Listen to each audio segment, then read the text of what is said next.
you guys would listen also just for a couple minutes as our Interact students talk about their plans for the year before we introduce Gabby and talk about their exchange. This will just take a couple minutes, right? Yeah, okay. So Molly and Gladys, if you guys would come on up here. I just want to tell you about some of the things that we're doing with Interact, and we're hoping that maybe you might see something that you could get involved with and might think about also attending some of our meetings. We are planning on having a guest speaker at our meeting this afternoon for Youth Exchange, Aubrey McElroy, who was a long-term Youth Exchange student a couple of years ago. So I'm Gladys Gomez, and I'm president with Molly Sullivan. So what we're going to be doing for the Interact Club this year, or at least this semester, as far as we know, we're going to do the talent show, which we do every year, and we already have set dates on which day we're going to do the talent show, which is the 17th of October, the week of Jamboree. We're also hoping we get to help with Fall-tastic this year, even though her due date's on Halloween. Hopefully we'll have somebody that will help us and take her spot while she's on maternity leave.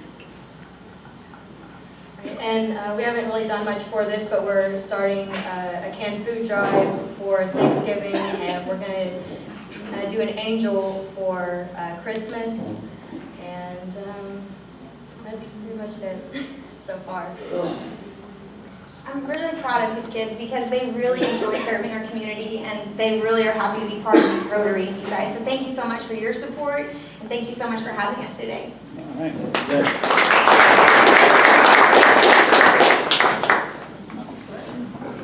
So the program today is about our Youth Exchange program in our district, and we wanted to give you an example of a student who'd gone on an exchange and had a really good experience this summer.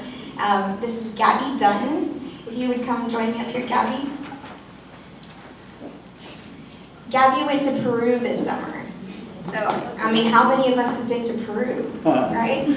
And she had an amazing experience she's going to talk to us about, and we're just really happy and grateful that she could come here today and travel here from Kemp. Thank you, Gabby. Sorry, I have to pull up my presentation real quick so you can see some cool pictures.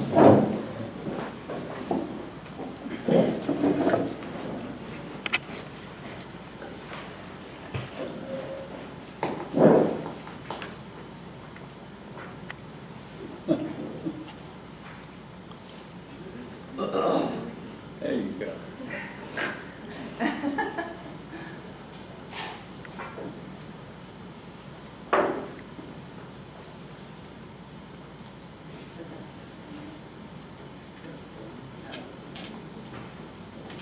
Okie dokie. So, I went on a short-term student exchange trip to Iquitos, Peru, which, fun fact, is the largest city in the world that's only accessible by boat or plane.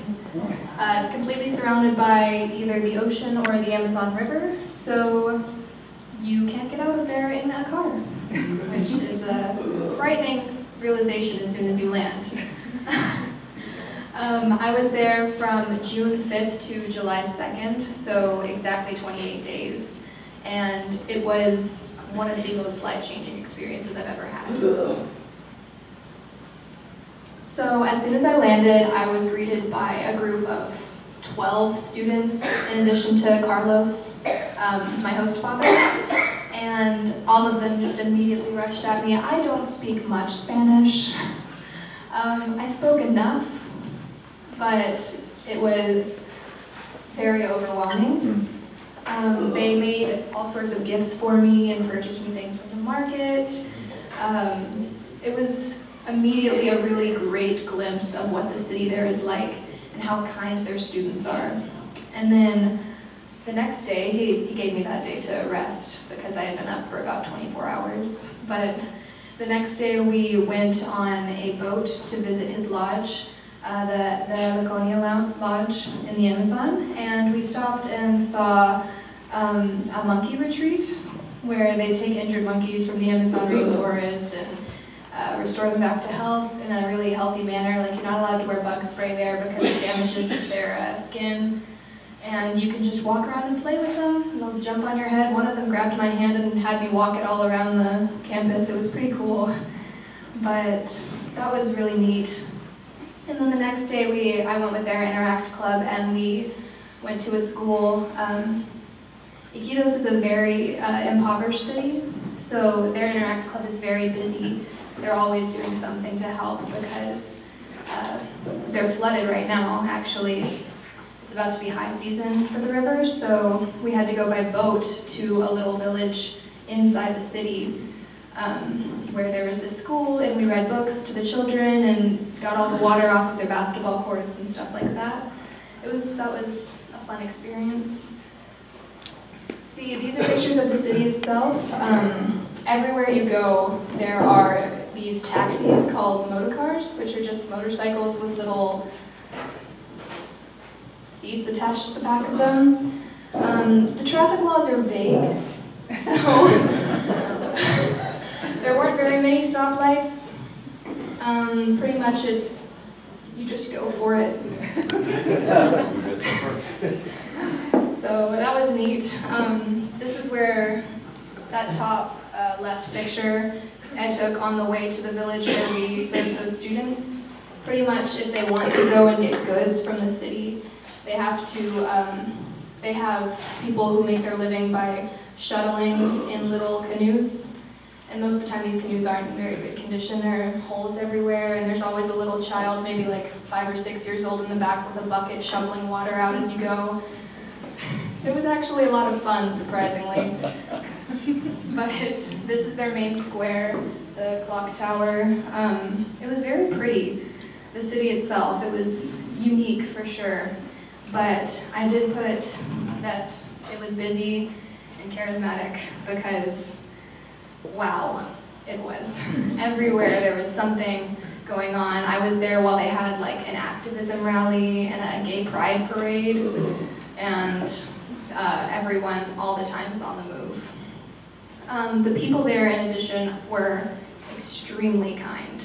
Everybody, everywhere I went, just opened me with open arms.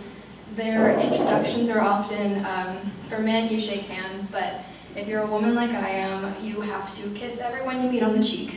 And I'm not a touchy person, so that was an interesting development for me, but it kind of made me more open to interaction with others. For the second week I was there, I actually went to school for 5 days, which was very different than school here. All of the students were at one campus, so grades K through 12, there was a little section for the high schoolers and a little section for the elementary students, and middle schoolers just kind of roamed around. So it was really cute to watch all the kindergartners look up at the high schoolers as they walked to lunch and stuff like that. I actually understood some of the lessons, the math. You don't need to know Spanish to do math. I was able to do that. I made some friends, as you can see. We would go out to dinner every once in a while. Only one of them spoke English, but she was very good at translating for me, which was nice. It was really a cool experience to see their school because the students will stay in one classroom and the teachers will rotate around, which is pretty much the opposite of what we do at high schools here. On Mondays, they always wear their professional attire, so their plaid skirts, the ties, the men will wear their suit pants and their jackets, and they all go out into the courtyard and do this 30-minute long procession almost. They'll sing like the national song and do a prayer, and the principal will talk for a very long time. And that was interesting, since it was my first day there and I was in a t-shirt and everyone was much better dressed than I was. But it was a very good time at their school. The World Cup, oh my gosh. The World Cup was going on while I was in Peru. It was their first time being in the tournament in 30 years? 70? Oh my gosh. Yeah, they were excited about it. Peru actually didn't perform very well, but nonetheless, they had a huge party that I went to. You could see people standing outside of TV shops to watch the game on the street. It was a very big deal. It was a lot of fun to be a part of that reunion of all the soccer players. Really cool. This I just included because I thought it was really pretty. whenever I stayed at the Heliconia Lodge, I would go up and down the river every day. And the top right picture is from the daytime, and then the evening, and then the nighttime view of the Amazon River.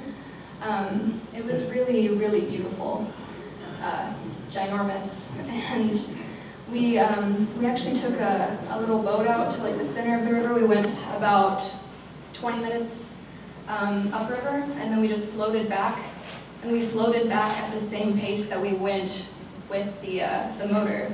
So that tells you how quickly you can get lost on that river. My favorite part of the whole trip, I stayed at the lodge in the Amazon for a week and a half with a service group from Salt Lake City, Utah called YouthLink. And YouthLink pretty much goes to different countries around the world every year, and they just do service mission trips almost, except with it's not religiously based, it's just out of pure desire for service, which I admired a lot. So we went to this town, this little village on the Amazon River called Santa Isabel, and it was so wonderful. All of the people there, every single day that we rode up in the boat, they would play these drums. Like we had this big procession, like musical thing, and we would walk up these stairs, and they were so excited to see us, and all the kids would climb all over us all the time, and we would play soccer with them on their terrible little field. And we did things like we rebuilt their school building, and we hosted an English camp for the littles, taught them basic things like, hello, my name is so-and-so, or it was a really good time. At the end, they did a Shark Tank session, you know what that show is?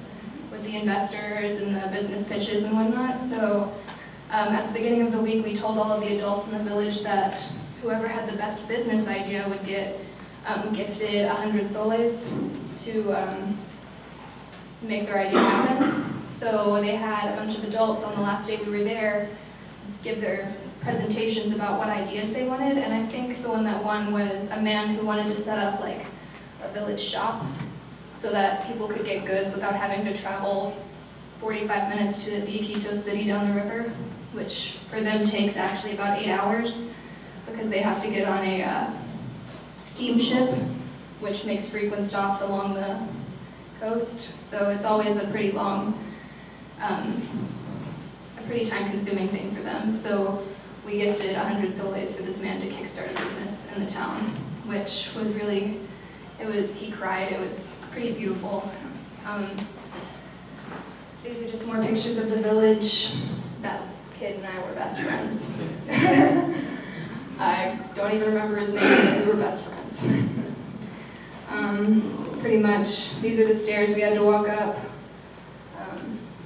One day, everyone went back to the lodge to have lunch, but my group and I were on a home visit, and we were forgotten.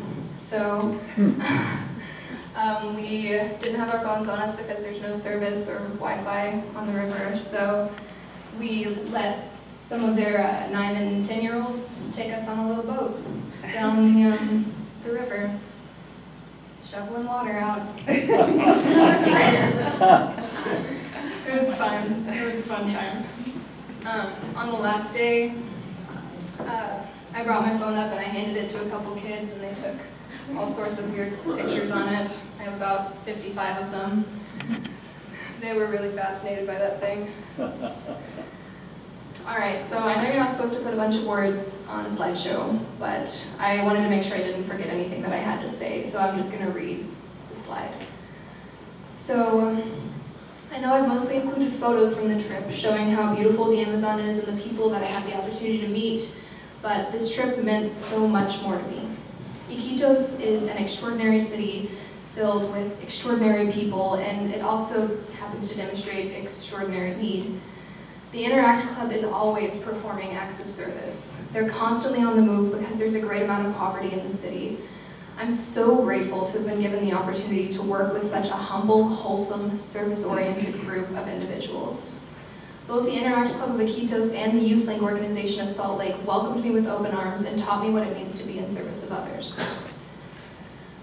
And these are just a few more pictures, and I wanted to say thank you to the Rotary Club for allowing me to go on this exchange, and for anyone considering doing an exchange, I strongly recommend it. I didn't do long-term only because I don't have the time commitment with college and everything that's going on, but if I had been given the opportunity, I would have. It was so wonderful, and I think you'll have a great time. Good for you.